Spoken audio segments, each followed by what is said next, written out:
जहाँ पे खुद कैंडिडेट जो खड़ा उसी की वोट नहीं मिली, 0 वोट मिली हैं, और इस तरह के कई सारे इशू हैं। ये सही मशीनें हों तो नहीं चल सकता। और सुप्रीम कोर्ट ने अभी ताज़ा कुछ कल कहा है, किसी केस को डिसमिस किया है।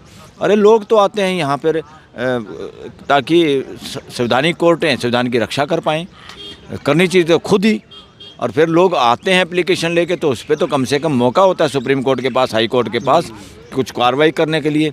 देश के सामने जो ज्वलंत पर्सन्स हैं उसको इग्नोर करना ठीक नहीं है। उस पटिशनर ने ये भी कहा बार बार, मिस्टर पॉल ने, कि भाई इसमें और पॉलिटिकल पार्टियां भी इसमें कुछ दाखिल करें चिट्ठियाँ।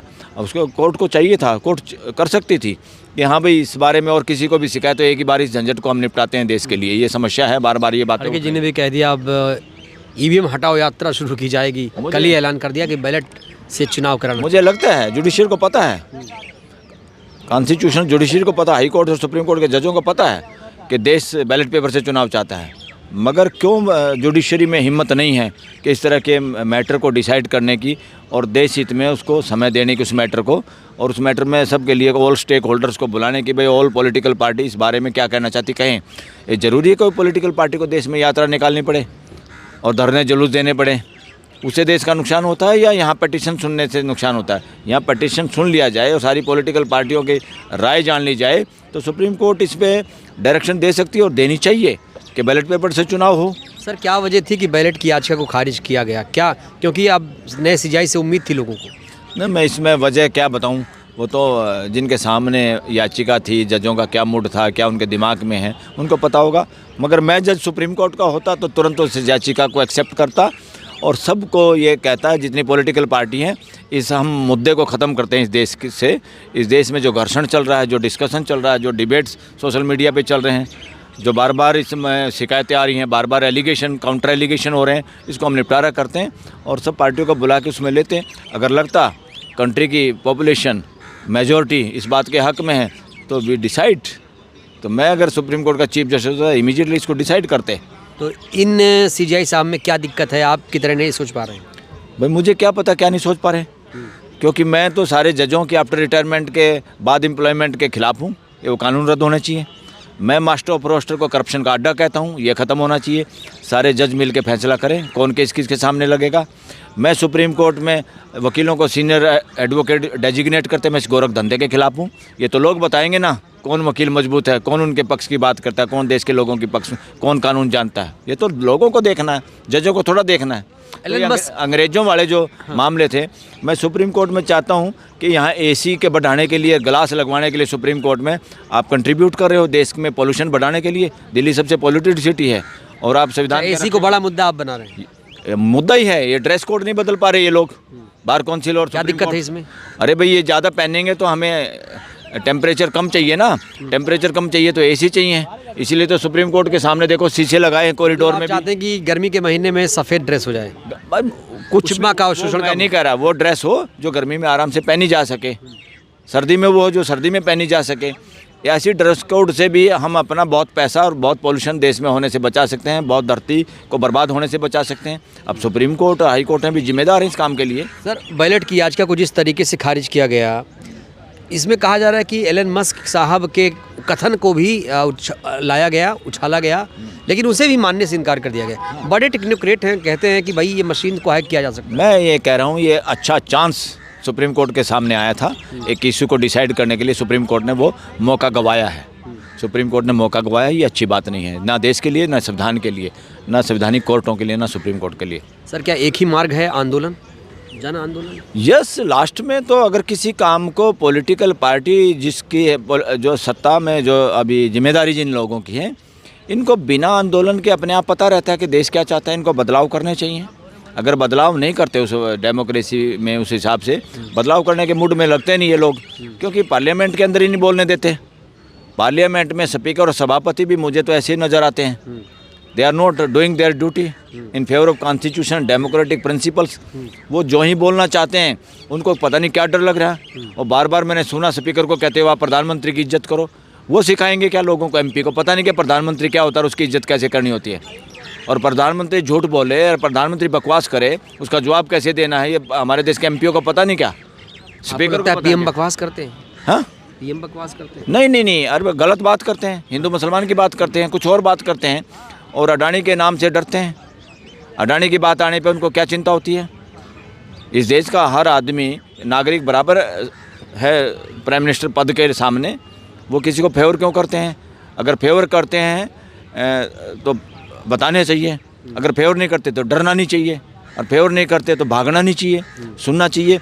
वो कैसे सोचते हैं कि आप प्राइम मिनिस्टर हो तो आप तो जब मर्जी मन की बात भी पूरे देश को सुना लो, और पार्लियामेंट के अंदर हर मेंबर का, राहुल गांधी जी की माइक बंद कर देते हैं। अरे हर मेंबर का ये जो माइक बंद है, मैं तो जेल में डालना चाहिए स्पीकर और सभापति को भी, अगर ये साबित हो जाता है तो। They are in charge of the house. अगर वहाँ माइक बंद हुआ है, इसको अगर प्रूव करते हैं तो they must be prosecuted, impeachment होना चाहिए उनके खिलाफ, अविश्वास प्रस्ताव लाकर उनको एक्सपोज करना चाहिए देश के सामने, ऐसे स्पीकर को और सभापति को। जब ये पार्लियामेंट में लोगों ने अपने नुमाइंदे क्यों भेजे हुए हैं? कोई एक एमपी उस पूरे हलके की जनता का नुमाइंदा है, उसकी आवाज़ उठाता है, वो देश की आवाज़ उठाता है, वो लोग जो कहना चाहते हैं उनका एजेंट है वो। अगर उसका वो प्रवक्ता है, उनका वकील है वहाँ पर, उस वकील को नहीं बोलने देंगे स्पीकर या सभापति, जैसे कोई जज सुप्रीम कोर्ट का नाम बोलने दे वकीलों को, तो वकीलों को बुरा लगता है, क्लाइंट को बुरा लगता है, और वो संविधान की धज्जियाँ उड़ाता है, कंटेम्प्ट ऑफ कोर्ट करते हैं ऐसे जज, जैसे कंटेम्प्ट ऑफ कोर्ट कर रहा है स्पीकर और सभापति। कई बार हम देखते हैं, उनकी भाषा देखो, देश देख रहा है उनको। तो इन लोगों को आवाज़ भी उठानी चाहिए मजबूरी में। फिर जब डेमोक्रेटिक सिद्धांतों के हिसाब से लोगों के संवाद ही डेमोक्रेसी का संवाद है, संवाद से ही सारी समस्याओं का हल है, और संवाद ही नहीं होने देते तो इसका मतलब आप डेमोक्रेसी चलाने में बाधक, आप देश के दुश्मन, आप देशद्रोही हैं। चाहे वो मंत्री हो, चाहे संतरी हो, चाहे सीएम हो, चाहे पीएम हो। पीएम और सीएम का अगर किसी कोई है तो क्या समझ रहे हो? वो देशद्रोही नहीं हो सकता, वो आतंकवादी नहीं हो सकता, उसके काम, उसका आचरण देशद्रोही और आतंकवादी वाला हो सकता है। सुप्रीम कोर्ट ने टिप्पणी की सर, वही बात उठाई जो बीजेपी कहती है। एक सेकंड सर, सुप्रीम कोर्ट ने टिप्पणी की कि अगर आप जीतें तो ईवीएम सही, हारें तो गलत, ये टिप्पणी की है। ये इसको नहीं करनी चाहिए थी। ये पॉलिटिकल टिप्पणी तो बाहर नेता कर रहे हैं, इस तरह की टिप्पणी। अरे मुद्दे पे जाना चाहिए, उसने मुद्दा क्या उठाया है? इससे ये हुआ है, मुझे ये लगा कि सुप्रीम कोर्ट ने लीपापोती की है, डायरेक्ट लीपापोती की है। ये तरीका नहीं है सुनने का पटिशन को, इतने इंपॉर्टेंट पटिशन का।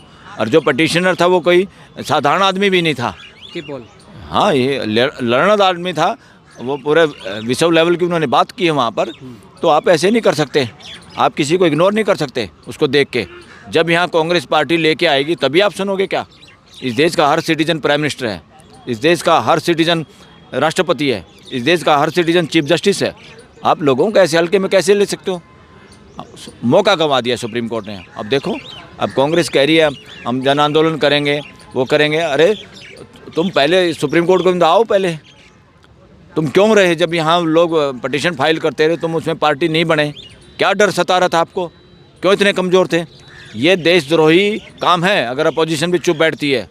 जब सरकारें बदमाशी और गुंडागर्दी पे उतारू होती है, जिनकी जिम्मेदारी होती है, और अपोजिशन चुप होता है, मैं इनको हालांकि अपोजिशन नहीं कहता, जो लोग सेकंड नंबर पे हैं, जो सत्ता में भागीदार नहीं हैं, बाहर से पार्लियामेंट में सक्रिय हैं या देश की आवाज़ हैं, वो अगर चुप होते हैं तो वो भी सरकार की तानाशाही के समर्थक हैं। अगर वो समय पे बोलते नहीं, उनका ड्यूटी बनती है बोलने की, जनप्रतिनिधि और क्यों बनते हैं?